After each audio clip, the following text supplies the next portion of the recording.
Hey guys, subscribe for daily content. And if you're shopping for gear, make sure you check out the description for the newest items at some of the very best online retailers. There's also links for some of the items that I personally recommend. Thanks! What's going on YouTube? Metal Complex here, and today I've got another interesting knife review / knife overview to share with you guys. This is the Kansept Cosmos, done in collaboration with Paul Munko. That's who designed it anyway. You guys are probably familiar with Paul Munko. He's got a couple of designs out there now. Yeah, you can check him out on Instagram. Super nice guy. Thanks so much to Kansept for sending this knife in for me to take a look at. It is available and comes in a few different forms. I'll link it right down below. You guys can check it out if you want. It does help my channel when you use those links, but that's entirely up to you.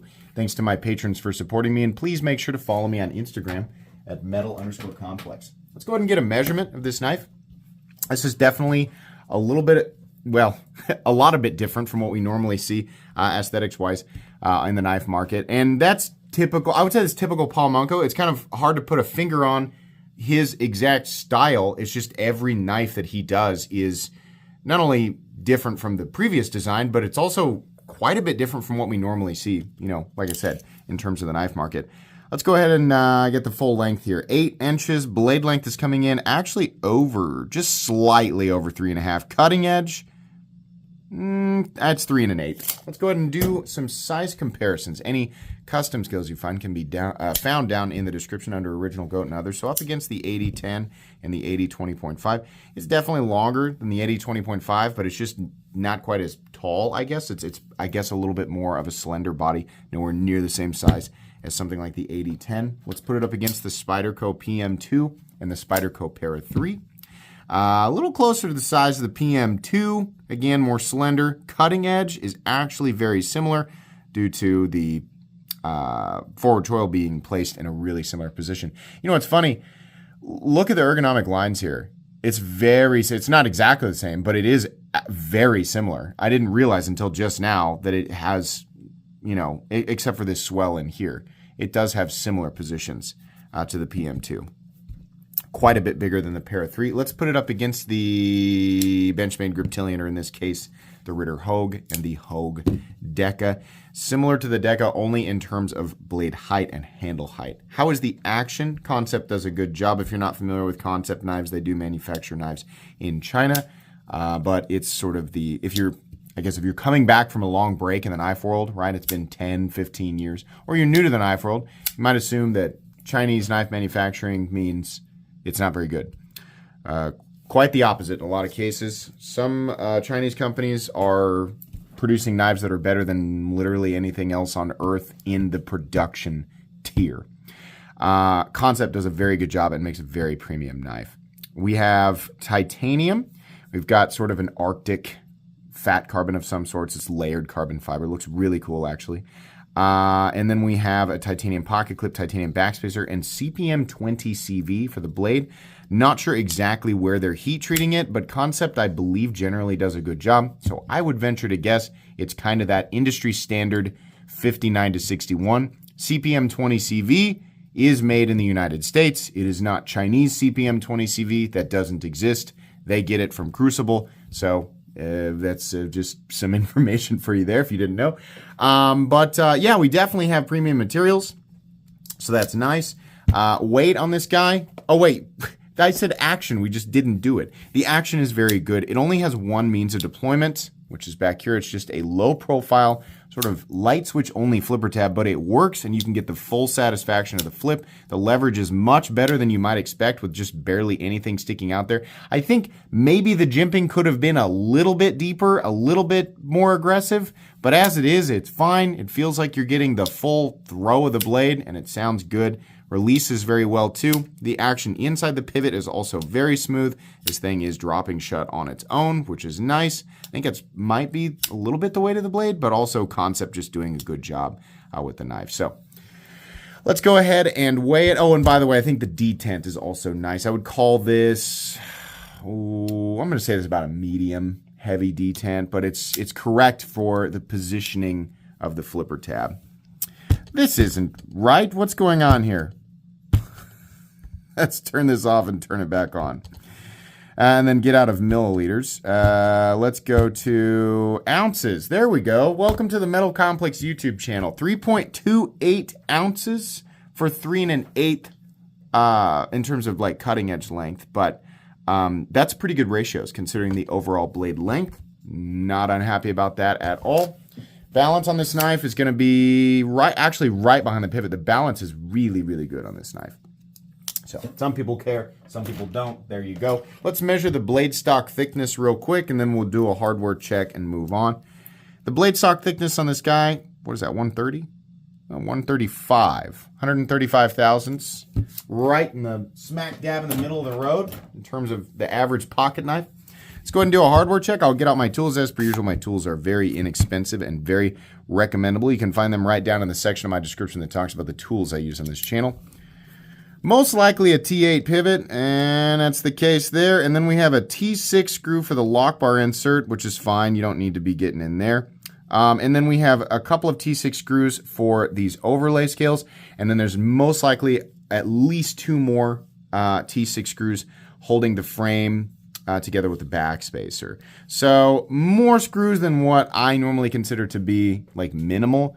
Still very simple construction. I wish it was T8 or bigger, but T6 is fine. As long as you have quality tools, you'll be good to go. 1 hidden screw for the pocket clip, and I can see in there that is also going to be a T6.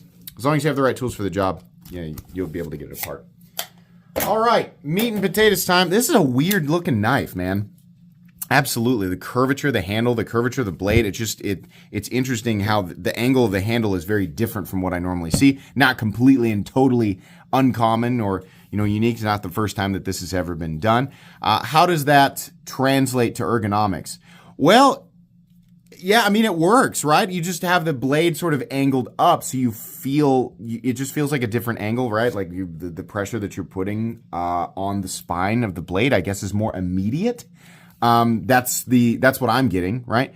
You definitely have a roomy forward joil. And I want to thank Paul Munko for doing that because so many companies are like, yeah, here's a half circle. Don't cut yourself, idiot. Like, if you're going to do it, give us a full choil. Thank you very much. This is a full choil unless you have monster bratwurst fingers, right? Which some of you do. I don't. I wear an XL glove. So if your hands are like mine, you'll be okay. Great choke-up position. I also really like it, even though I've admittedly never needed to use a secondary jimping area, which is basically just, a complement to the index finger being choked up if you're doing some very light detail work, right? I always imagine trying to shape wood in a very delicate way. I've never had to do it, but I always like that, when I see it there. So if I ever need to, and I've got this knife on me, then I'll be able to. But it does complement that index finger position well. Or back here, it's also very good. The jimping here is excellent, and I don't have a problem with that at all. This has, choked back, I would say is not nearly as comfortable choked up. The pocket clip is fine, but you can feel it a little bit more. The edges, they're nicely knocked down, but it's a little bit bricky, a little bit. Right? It does have curvatures that complement the human hand just in kind of a bricky way. Does that make sense? Nothing here is contoured. The edges are knocked down. They're not sharp, but the knife is, I'm not going to say thick. I guess it's just thicker than you might expect, right? So that's kind of the experience I'm getting, but much more comfortable choked up. Most of the time you'll probably be holding it like this or like this, right? So ergonomics are okay. I do appreciate that sort of faux subframe lock is what we call it, right? I always get that wrong and people get after me. There is no double clutch or anything, though the corner of that where the initial edge does start, that's what's going to come down on your fingernail, almost undoubtedly. Unless you're way up here, it's hard because there's a little, you got to get around this nub, right? So you got to be far enough back that nub misses and then this comes down, and that's basically what's coming down on your finger, right? So no double clutch, but just be aware that it is technically a sharpened portion of the blade that's going to come down on you. Kansept does such a wonderful job with their polished tumbled finish. I just find this finish to be so much more satisfying than your typical belt satin finish. And it also looks better over time as you use it. Very similar to what we see on the Ritter Hogue, and my Ritter Hogue is fairly beat up. And it just, even like that big scratch that's right down the middle, it even hides that really well, right? If you care, then great. If you don't care, then whatever. But I just really like a nice media tumbled blade that's highly polished. The edges of this blade are also knocked down really well. It's fairly thick behind the edge. I mean, it's not like mega thick, but it's not going to be. If you think that the PM2 feels thick behind the edge, that's going to feel thick, right? So it just depends on, your experience, but cutting something simple like paper, it slices fine, but you can kind of see, like right after that, you can see the edge is kind of lifting over, which is usually what happens when we got a blade that's just a little bit on the thick side at the edge. It's fine. It's still biting in just fine, right? But if you're cutting, obviously paper's not going to be an issue, but if you're cutting something thicker like cardboard, something that's going to create more friction, right, you're going to notice that a lot more. But a knife like this will probably not be used for continuous cutting. Quicker or more intricate cuts maybe, right? More detailed cuts, draw cuts would be just fine, right? The knife will definitely do the tasks of like, a normal, like somebody like me, just a regular Joe who doesn't do anything special with a knife, right? It's going to do it just fine. CPM 20CV hardened to what I assume is probably 59 to 61 will be fine. Always like to see CPM 20CV a little bit higher and accentuated by, nice thin blade geometry. So it's fine here, right? Maybe not perfectly accentuated, but I think it's just fine. Kansept has their logo on the blade, which is fine. And then unfortunately, they just insist on codes and numbers being on the blade, which is a bummer. I don't mind the Monko knives on there. I don't know why Kansept thinks they have to put the name of the knife on the knife. It's just kind of silly to me, but okay. It's, for the most part, everything's out of the way, right? This is an aesthetic that's going to be pretty polarizing. I think fans of classic knives, right? Folding steak knives, probably not going to like this. If you like your pocket knives to look a little bit different, right? And you're into, it's not really a hawk bill because there's no curvature there, right? But it kind of has that look, right? Like bird's bill, more Warncliffey, I think, than anything. The blade-shaped police will come down and, threaten to arrest me again. They've never caught me. They've never managed to actually put cuffs on me and throw me in jail. So I continue to mock them. But they will come down and correct me in the comment section if I didn't label the blade exactly right. And they'll remind me that there is a warrant out for my arrest. So anyways, good luck, fellas. Anyways, the pivot looks cool, and there's a little pivot collar, right? It's a nice little decorative way to do that. Transition from the bolster to the scale is also nice and smooth. In fact, fit and finish all the way around is very good, and I expect nothing less from Kansept. They darkened the titanium backspacer on this one, which actually looks pretty good. I mean, if they did a regular tie backspacer that was the exact same finish as the frame around it, it would look kind of bland. So that looks cool. We've got a little lanyard hole back here, or a lanyard bar. That's pretty close to the tip of the blade. So if you're using 550, that's thick enough. It might run into it periodically every time you come down on it. So just be aware of that, right? But I don't use a lanyard, so I don't really care. It's nice that we got a milled pocket clip, and in and out of the pocket, it's fine. It's a little bit pinchy because it comes up and over instead of under and up, which is what I prefer. But at least it's on the shorter side, which is, in my opinion, very good. Definitely ends before the 50% line on the frame and has a fairly deep carry position, right? That's all the more than sticking up out of your pocket. Steel lock bar insert that doubles as the over travel stop.